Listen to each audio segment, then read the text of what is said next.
Yeah, some poor train driver's been on the road for too long. I can relate. I know. Can relate. Gavin wants to park his train in a station. Well, good morning, good afternoon, and good evening, wherever this podcast may find you. It is I, your horny co-host, What's your name? Gavin. Okay, cool. What's your name? Justin. Oh, hi, Justin. Good Nice to meet you. Yes. Great to meet you. Fucker. Anytime. So you join us on a Wednesday. It is Wednesday, my dudes. Mm-hmm. And what are we talking about this Wednesday? Yeah, so for those that don't know, we use our Wednesdays to talk about things that are not at least directly related to cars.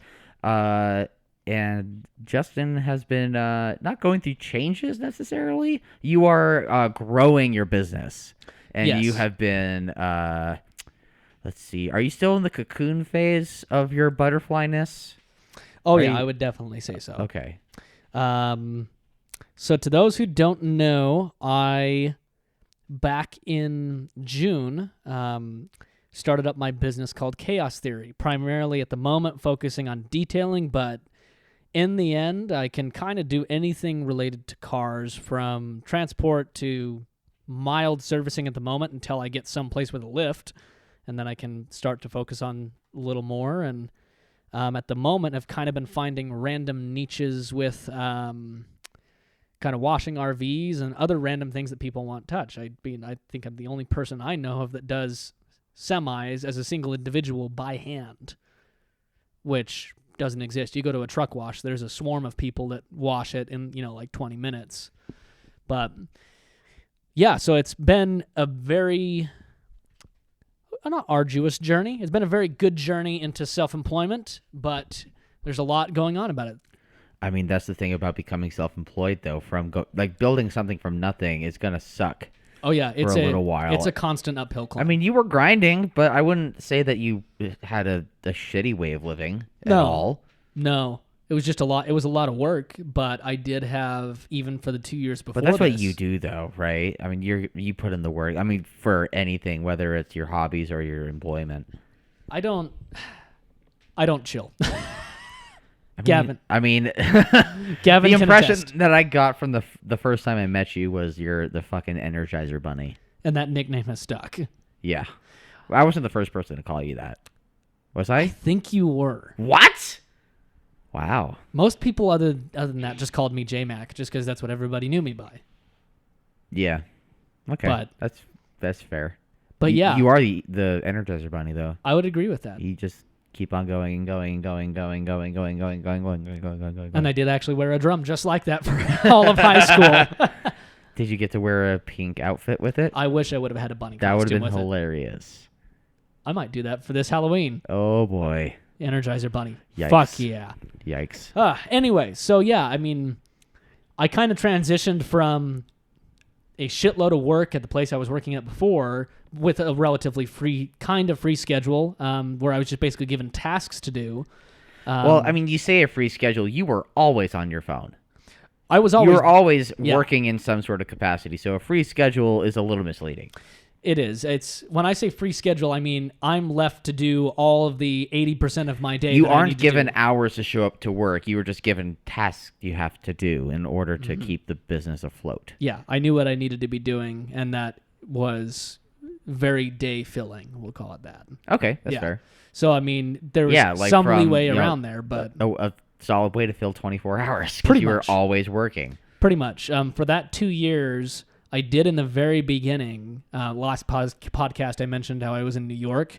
That was right as I started working for that company. Yeah. But besides that, the only other time off I took off work was a 3-day vacation, a 3-day weekend basically, which was going to Colorado with Drive Road Rally.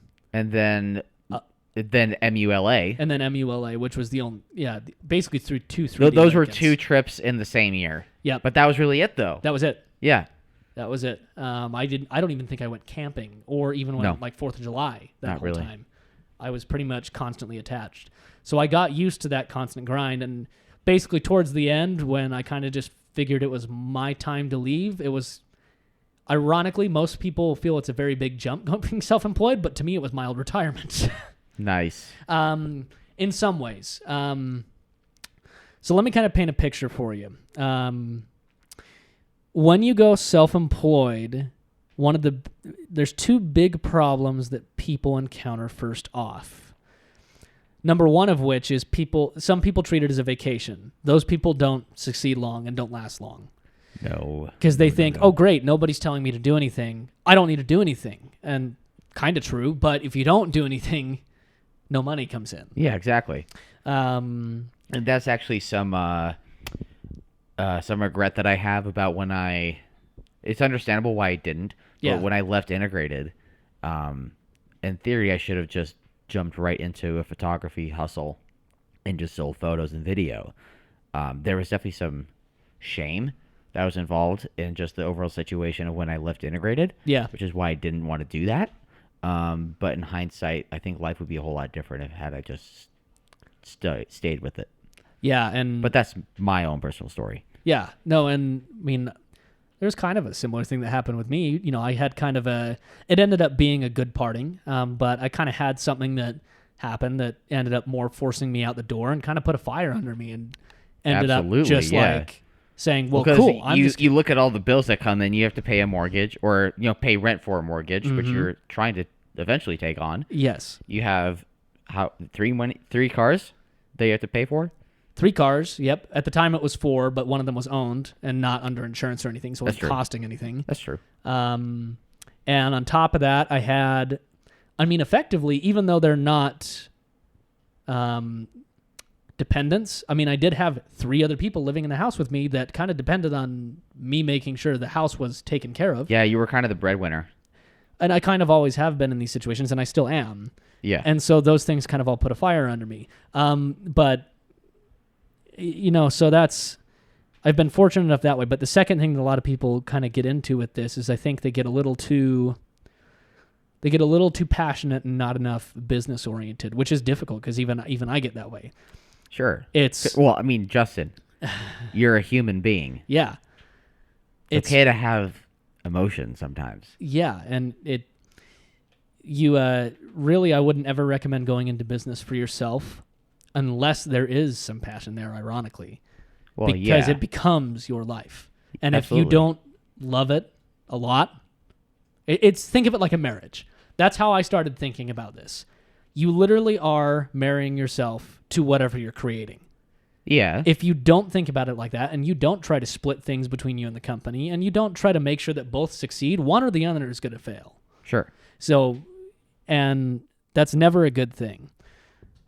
So the reality is that once I kind of realized that and started moving towards trying to grow it, I initially didn't know what I was going to start and spent about a month off trying to figure out what I could do, what I think would be the best plan, because I've done a lot of things in my life. I've done everything from fast food to running a trucking company to driving trucks to I've done sprinkler work. I've worked at a waterworks company. I've bagged ice for a living. I've done just about everything I could to try to keep myself afloat at times.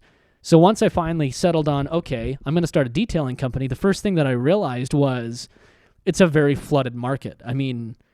There's a gentleman up north in Tremonton called Dave from Dave's Mobile Detailing who's I've never met the dude, but from all accounts I've seen, he's a great guy.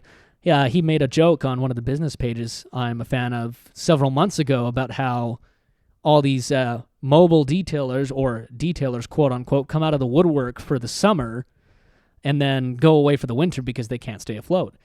Because it's that kind of business where you have a lot of people that do it part-time that aren't even legitimate businesses. And so that creates what seems to be a very flooded market. And at times it kind of is. There's a lot of solid people around that do detailing, even in Utah, which car scene in Utah is kind of debatable. It's good, but it's definitely not huge. But there is a lot of good choices around to take your car to. And so that became my mission, is trying to figure out what I can do to differentiate myself between these other companies, especially ones that are large. You've got, two names that I can drop here in Salt Lake, which are Envision and Lux Auto Spa, both very large companies. So the question becomes, if you're starting up with something like this, how do you compete with somebody like that? Whether directly or indirectly, how do you gain business when you have so many good options already around? Well, from what I understand, it helps to, yes, working with friends and family and detailing their cars and starting to get word of mouth flow helps. Yep. But it really does depend on your first few clients, especially ones that aren't related to you. Yes, because... And getting basically a great foundation and a repertoire with people and say, like, hey, this guy actually is legit. He's a small guy, supports small business. He worked on my RS5 and, did a phenomenal job and turned my car into a mirror. Yes. Or whatever. Shout out to Jeff Schneider, a fantastic guy. Yeah. I mean, I saw the work that he did on his car and it looked fucking great. Yeah, and so that was my kind of ever-longing thought is, okay, I can start this up and I know I can do it, and I know I already have the tools to do it, but how do I do it in a way to make it different? And well, with detailing, it really does help to be an actual perfectionist and not just be like, oh, yeah, no, it's clean. Exactly. You actually are a perfectionist, so. It's both a blessing and a curse. So one of the things I kind of settled on is actually something I'm getting set up right now. Ironically, it's what I spent most of my day that we're recording this doing. Was trying to figure out a setup. And it's kind of another thing that I think a lot of businesses get wrong. Generally, how a business startup, simple format is somebody has an idea. They want to bring that idea to the world. Sometimes they do it without funding, but most of the time they try to find people to fund that, make it, create an actual business, advertising, and get help. I chose the alternate route because I wanted a more natural growth pattern without anybody else involved. Right. And then from that point, they start to grow and go crazy and everything like this. One of the problems that can exist in there with somebody that's going down my path is, okay, I don't have anybody to fall back on, and I don't have any backup capital. I don't have any money in savings. Yeah, Clayton with Summit Auto Lab. Yeah. He had investors from day one. Mm-hmm. And he's turned his business into something that's very sustainable, and it's fantastic. Yeah. They've actually, they don't do tinting anymore. I know. Because they do so much detailing and vinyl wraps that they just don't have time. Yeah, and I'm not downplaying anybody that takes investment because that is a very good way. No. I mean, that's a very stable and sturdy way to, start a company. And that's fantastic. And I just decided... It's what I would recommend, frankly, but... Yeah, and so I just decided to go a different route. But in doing so, I realized, okay, the worst thing I can do in this situation when I'm trying to start it out with effectively zero extra capital and, not really having an ability to take on tons of extra debt... I don't want something to be tied to the company. So I'm actually this is how I got rid of my Stinger. Because the more that I thought about it, the more that I was like, okay, if I'm going to do mobile, I need a vehicle or a trailer to do mobile with. I mean, that would be quite a sight to see a Stinger GT pulling a trailer. I have seen ones with trailer hitches installed, and they look kind of funny. That is funny. But regardless, even at that point, it couldn't tow a big enough trailer to really do what I needed. No, but it does give you a nice insurance policy for, rear endings. I know, right? Wish I had that on the Forester. I know. I would have fucked her bumper up. Right. Ironically, the first few details I did before the company existed were in the Stinger because I didn't have the truck yet. But that was where the thought process came of, I don't want to strap the business with anything, so I'm going to just take something that I already pay for and transition it into something that I can fully utilize for the business, which is the truck. Right. So I got the Tacoma, and then I was like, okay, good. This is something I can use for both. I don't need to spend extra money, either myself or the business, doing that. Step 2 was, okay, how do I make this more usable? So it's got a truck bed, that's usable. It's got a trailer hitch, that's usable. But having towed trailers a lot of my life, I know how inconvenient they can be. So a lot of people, what they do is for mobile detailing, if they want a nice setup, they'll get a trailer, like a small 10-foot enclosed trailer, and build it with shelves and places to store the vacuum and all that kind of stuff. Again, I didn't want the inconvenience. I wanted to try to keep it to one unit as much as possible. So I started thinking, okay, I can make that work with a truck. It's not that difficult. Made it work with a truck. I already figured out how I could fit everything in there. Great. Then came step 3, where I realized that there are detailers that do this. However, in Utah, I have not seen another detailer that does this. They may exist, and if they do exist, great. I'm not trying to say that I'm a first at anything here. But I haven't personally seen anybody that has their own water supply in Utah. And my head started to kind of run a little bit like, oh, that's interesting. Because anybody I've talked to outside of this specific business is like, why wouldn't you? But most of the people don't, because most people don't care about you hooking up to their water. So I kind of kept that in the back of my brain and let it fizzle. And the first few details I did, I realized the biggest problem I was encountering was either A, location of water, so either too far away or non-existent at all, and B, I can't guarantee the quality of their water. So for instance, on Jeff's RS5, the only water I had to work with was irrigation. And let me tell you how stressful that is on a black on black RS5. You know, there's and that forces you to have to rush, which forces potential for mistakes. So wanting to avoid that, I thought, okay, I started taking measurements, and I figured I could fit between a 60 and 100 gallon tank in the back of the truck. And I up until literally today, Monday the 26th, as we're recording this for you listeners on Wednesday, I spent literally the past 3 months searching for a tank to fit, and I finally bought one today. Congratulations. So, and it took forever just because I didn't want to lose my whole bed. I could have bought a big tank that's made for a truck, but it would have had no truck bed left. Because again, what's the point? The whole point I'm trying to do here, which is what makes it difficult, there's definitely easier ways to do this, but I wanted to keep it small and I wanted to keep it compact and multi-usable. So I didn't want... So how much of the bed is the tank going to take up now? It's going to take up the first 1.5 feet of the bed. So I still have 4.5 feet of bed. Yeah, that's really not bad. No. So it does stick out over the bed, but the eventual goal after the whole setup is completed is to get a camper shell, which this will still fit underneath the tank I bought. Awesome.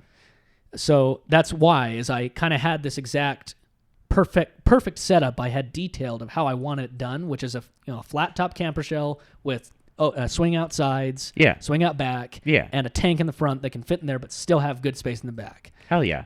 A lot of restrictions to put on yourself, and that's why it takes so long to get the setup dialed in. Yeah, but that's badass, though. Yeah, it's literally trying to eliminate the pitfalls that would normally be there with that setup, and that's what takes time, is trying to figure out a way around those. So I bought that tank. So I have that now. Okay, so that eliminates... But really, I haven't eliminated anything yet, but that gives me an advantage to where I can now have my own water supply... And say like, yo, like I have a bunch of really clean water. I don't have to leech off any of your water from your house or your business or whatever. I can come to wherever you are. Whoa, oh, cool. You're in Moab? I mean, if somebody paid me to go to Moab, I gladly would. And I could literally do your car in the damn desert. Yeah, do it like Easter Jeep Safari. Yeah. That'd be cool. That's kind of the idea here, is I can go wherever.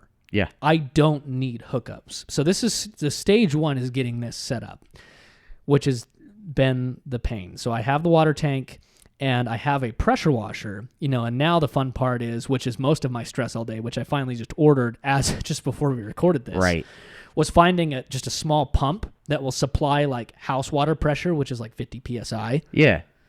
And that was a fucking pain in the ass because you have transfer pumps, which are meant to just transfer, liquid from one place to another, but they don't supply really pressure and they don't auto turn off. They're just constantly going. Then you have like sump pumps, which are turned on by a float, which I'm not having a float, so that doesn't work. I needed something that would turn on by just it realizing pressure was lost on the output end. And that took a long time and a lot of research because there's a lot of things to go through. There's pressure, there's flow rate, there's what type of electricity it takes, how much electricity it takes, a whole shebang. Because right now, the end goal will be to have, I'll have a generator on board as well. Just a small 2,000 watt generator is all I need. But I don't have that yet. Again, the whole point of this is try to do it smoothly and not like sit here and just swipe a credit card 20 times. Sure. So the goal for today was to go out as I got my first bit of first credit line for the business today. Oh, that's right. Which is why I did all this today. and to try to keep this under $1,000, this initial setup. Yeah. So the tank was $215. The pump that I just bought was $100 with $20 for some stainless steel small 6-foot lines to go between the tank and the pump and the other portion that I'm going to mention. Okay.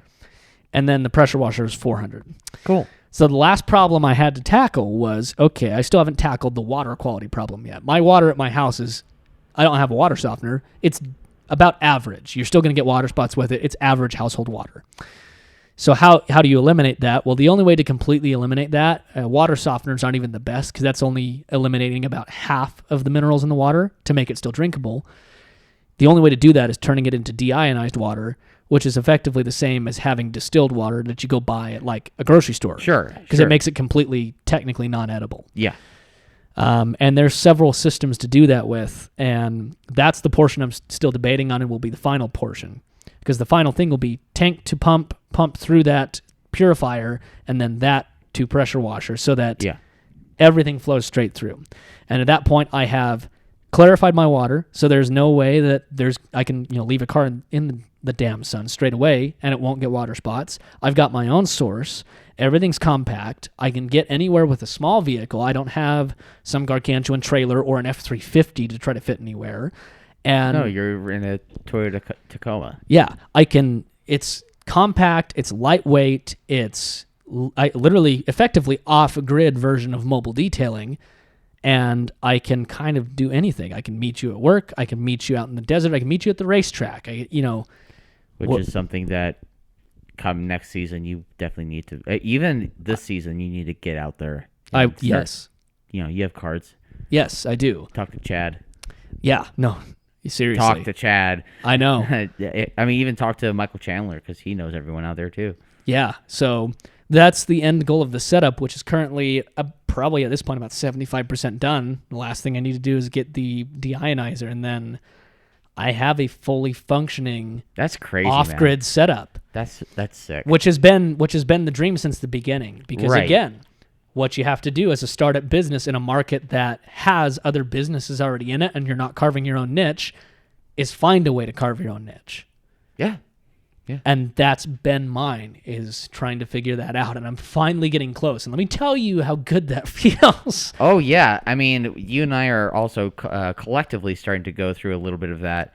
I've definitely had my own feel as far as professional shooting video. Yeah. But I don't necessarily want to have a stone cold feel on our videos for our reviews. I want to have something feel natural and feel like an actual conversation rather than just, one of us stone cold just looking at a GoPro in a car and talking about steering feel. This car is an 8 out of 10 on the steering feel. Yeah, this receives a Doug score of 8. I'm glad you caught where I was going. Yeah. But shout out Doug DeMiro. I know, right? No, but for real, like it's interesting how like you're on this path of finding your own feel and your own way to running your own business and just doing the detailing your way. And you and I collectively, a lot of it has been myself pushing myself and going in not necessarily the most comfortable direction. Yeah. And I've had people, a couple words of discouragement in a vlog feel or whatever. But I want to have us stand out, and I want to have us be at least a little bit different and give us an identity and a voice. And it's a good way to do it. And having a voice doesn't imply singing. It doesn't always imply music. It doesn't always imply poetry. It implies an opinion that matters. Sure. An opinion and a method and an expression of self. Exactly. And that's, ironically, that's where both the things in my life are going right now. Yeah, and that's the connection I'm trying to make. Yeah, and it's kind of interesting. That's how every niche or every revolutionary has been carved out, is by kicking against the pricks and finding what is going to work that most people said And I'm not calling won't. The people that have given me opposition pricks. No, agreed. It's a phrase. I'm not calling anybody. Oh, is it? Okay, It is a phrase. I've never heard of that one before. Yeah, it's Ironically, it's a phrase from church, but Oh. but it's a good phrase to use. Nobody's a prick here. Everybody's good. Well, I might be a little prickly. Well, yeah, you are, but it's all good. Fuckhead. You're a drunk prick too. I'm not drunk. I'm drinking, but I'm not drunk. You're a buzzed prick. I'm buzzed. Okay, there you go. I'll give you that. You're a wasp right now. So that's kind of what I'm shooting for with the mobile detailing, is to be able to, wherever it is, whatever it is, do it however it needs to be done with literally no aid or hookup from anywhere. Right. Again, off-grid type of thing. And so far, it's looking pretty damn good. We're probably, like I said, we're 75% of the way there to the first iteration of this setup. Well, we're probably only like 25% to where I want it to be. Gotcha. So it's super exciting getting it there and getting it set up, as much as it is frustrating too, because I've literally been thinking about it nonstop for 10 hours today. And I was about done 2 hours ago. Oh my God, yeah. So no, wait, when you got to my apartment, you were very I was brain done. dead. You were done. You're better now. I think it's because I got some caffeine in me. You got some caffeine. You started talking about cars for the Tuesday episode. And I finally, literally, right before we started the recording here, I found the pump that I'd been thinking about for far too long today. Yeah. So got some closure on that one. Yes, definitely. So yeah, that's where we're going with this, and it'll be interesting to see what ends up becoming of it, because who knows? That's kind of the scary and fun thing about a business, is nobody knows. Yeah. Not even me. I have no fucking clue what I'm doing. I'm just going around in circles hoping that I create a whirlpool. True. So, well, speaking of closure, speaking of whirlpools, I think it might be time to end this one. I agree. That's kind of a little insight into what I'm doing with the business and where I'm trying to go with it.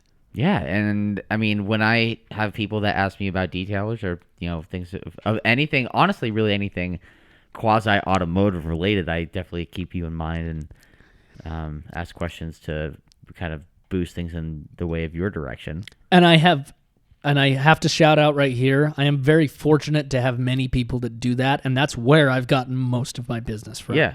By far, is done it for friends, and then friends referring friends has been killer. Yeah. So now you're just about on that next wave of the friends referring you to other people. Yeah, and then eventually investing in small advertisements, but I'm trying to hold off on that for as long as possible. Oh, yeah. Oh, yeah. So, I mean, Exhibition of Speed has been around for over a year and a half, and we haven't done any paid promotions of any kind. No. Paid promotions are expensive, and they do work. They can work. There's zero guarantee of them working. Yeah, and they are expensive. Sometimes it's also kind of dishonest.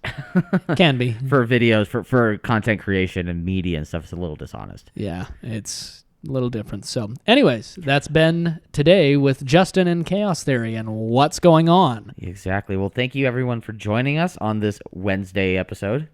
And, so actually, as of this recording, we're recording on Monday, we got approved for Stitcher. Yay! Yeah, so holler at us if you're listening all the way from Stitcher. I don't really know that many people that tune into us from there, but I did make a post, I want to say it was on Motoring United, and someone mentioned Stitcher, and I was like, oh yeah, that thing still exists. Yeah, it's one of those things that's still hanging on to your life. Exactly, and I think there's actually a possible way to monetize with Stitcher, so I'm going to get on that. And, but yeah, no, thank you everyone for joining us. If you haven't already, we have a Focus RS video that came out on Monday. Go watch it. Yeah, go watch it if you haven't already. Justin and I drive a slightly modded Focus RS, and it was quite a hoot. And you can go watch and listen to it, because there's definitely a whole lot to listen to with that thing. But yeah, go like us on Facebook if you haven't already. We are on YouTube. Go like and subscribe. Hit that notification icon. Hit the bell. And because why would you subscribe to us and not want to be notified about when we actually create content and put it out into the world? Still don't get that. I don't either. But and we're also on Instagram, and I'm actually about to make a Twitter for us just because Stitcher has a thing for Instagram. For Twitter. So gotcha. I think I might just make one of those.